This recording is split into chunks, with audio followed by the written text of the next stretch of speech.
प्रधानमंत्री मोदी ने की हाई लेवल बैठक। विवाद में घिरे तो एमपी के डिप्टी सीएम देवड़ा ने क्या दी सफाई। और Doha star javelin thrower Neeraj Chopra ने कैसे पार की है 90 मीटर की बाधा। इन खबरों के लिए आप देखिए देश टॉप 9। प्रधानमंत्री नरेंद्र मोदी ने शुक्रवार को गृह मंत्री अमित शाह, विदेश मंत्री एस जयशंकर और राष्ट्रीय सुरक्षा सलाहकार अजीत डोभाल के साथ एक हाई लेवल मीटिंग की। प्रधानमंत्री आवास पर यह मीटिंग काफी देर तक चली। हालांकि इस मीटिंग का मुख्य एजेंडा क्या था, अभी तक इसके बारे में कोई आधिकारिक जानकारी सामने नहीं आई है। मध्य प्रदेश के डिप्टी सीएम जगदीप देवड़ा ने जबलपुर में दिए गए अपने बयान को लेकर पैदा विवाद पर सफाई दी है। उन्होंने कहा कि मैंने स्पष्ट रूप से कहा था कि देश की सेवा कर रहे वीर जवानों के चरणों में पूरा देश नतमस्तक है, लेकिन इस बयान को तोड़ मरोड़ कर गलत तरीके से पेश किया गया है। देवड़ा ने इसके पीछे साजिश की आशंका जताई है। पीडीपी प्रमुख महबूबा मुफ्ती ने सिंधु जल संधि रद्द किए जाने को लेकर विवादित बयान दिया है। Welcome to Saptagiri NPS university. Admissions open for BE, BCA, MBA and MCA for the academic year 2025-26. Enroll now. जिसे लेकर कई सवाल खड़े हो रहे हैं। जम्मू कश्मीर के सीएम उमर अब्दुल्ला ने इसे सस्ती लोकप्रियता पाने की कोशिश और पाकिस्तान में कुछ वर्गों को खुश करने की कोशिश करार दिया है। मुफ्ती ने पाकिस्तान से जल संधि स्थगित किए जाने को दुर्भाग्यपूर्ण बताया है।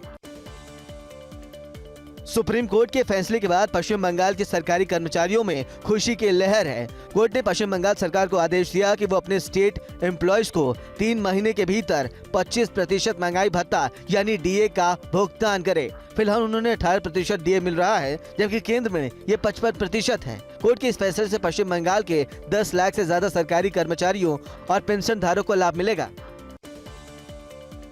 मुंबई पुलिस की इकोनॉमिक ऑफेंसिव विंग की जांच में मीठी नदी के सिल्ट सफाई घोटाले से जुड़ी कई चौंकाने वाली जानकारियां सामने आई हैं। SIT ने इस घोटाले में 13 लोगों को आरोपी बनाया है, जिसमें BMC के 3 कर्मचारी और निजी कंपनी के निर्देशक समेत 5 लोग शामिल हैं। रिपोर्ट्स के मुताबिक BMC के अधिकारी और ठेकेदारों ने 65 करोड़ से ज्यादा की साठगांठ की। नॉर्थ ईस्ट में रेलवे कनेक्टिविटी को नई रफ्तार मिली है। मिजोरम की राजधानी आइजोम तक नई रेलवे ट्रैक बनकर तैयार हो गया है।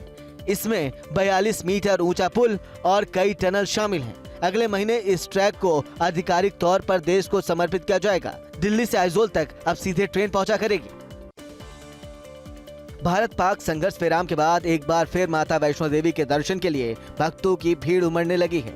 जम्मू कश्मीर के कटरा में इसे लेकर साइन बोर्ड ने तैयारियां पुख्ता कर दी हैं। श्रद्धालुओं के लिए इस बार शाइन बोर्ड के आधार शिविर में मां वैष्णो देवी भवन तक कई तरह के निःशुल्क सुविधाएं मुहैया की हैं। यहां अब बिना किसी इंतजार के मां वैष्णो देवी के दिव्य दर्शन जारी हैं। मुंबई के वानखेड़े स्टेडियम में सीएम फडणवीस ने भारतीय क्रिकेटर टीम के वनडे कप्तान रोहित शर्मा, पूर्व क्रिकेटर अजीत वाडेकर और MCA के पूर्व अध्यक्ष शरद पवार के नाम पर स्टेडियम का उद्घाटन किया। मुंबई क्रिकेट एसोसिएशन की ओर से आयोजित कार्यक्रम में रोहित शर्मा और शरद पवार भी मौजूद रहे। रोहित शर्मा अब उन क्रिकेट दिग्गजों की सूची में शामिल हो गए हैं जिनके नाम पर वानखेड़े स्टेडियम में स्टैंड बने हैं।